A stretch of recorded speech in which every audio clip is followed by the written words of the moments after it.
Blessed is the man that trusteth in the Lord, and whose hope the Lord is.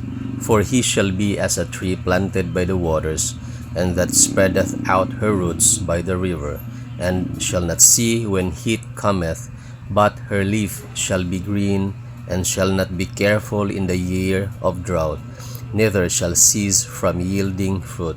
Kining mga tanom nga atong nakita sa palibot nga nag-alirong niining falls, usa kini siya ka simbolo og mao kini siya ang ehemplo sa mga tawo nga nagasalig sa Dios og nagalaom sa Dios lamang. Kining mga tanoma sa panahon sa tig-init, dili gyud ni sila makabatsyag og kainit, di gyud ni sila kabatsyag og kahuwaw tungod kay anaa sila duol sa nagdagayday og nagtubod nga tubig.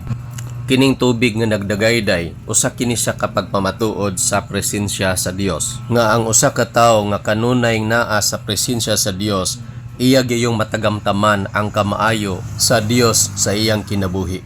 Sumala sa atong gibasa dinhi sa Jeremiah 17 verses 7 and 8 nga ang tawo nga nagasalig og nagalaom sa Dios, pagatawgon gayud siya nga bulahan at tubangan sa Dios. Dinhi nato makita igsoon nga ang solusyon sa tanang mga problema sa kinabuhi nga atong giatubang dinhi sa kalibutan mao lamang ang atong pagsalig ug paglaom diha sa Ginoo.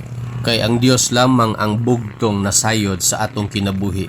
Nasayod siya sa sinugdanan sa atong kinabuhi ug nasayod usab siya sa dalan nga atong pagasubayon og ang atoang padulngan. Mao na igsoon padayon og salig, padayon og laom diha sa Ginoo. Kay mao lamang kana ang maoy paagi aron kita makapadayon nining kinabuhia nga adunay kalipay, adunay fulfillment sa atong kinabuhi. Kung unsa gani ang mga sirkumstansya nga imong giatubang karon nga ikaw nabug-atan, hinumdumi kanunay nga ang Dios nasayod ni ana. Ang Dios adunay rason ug adunay katuyuan ni anang tanang mga butanga. Gusto lamang sa Dios nga ikaw magpabilin diha kaniya. Magpabilin ka diha siyang presensya, kay diha siyang presensya anaa ang tanang kalipay og tanang katagbawan sa kinabuhi.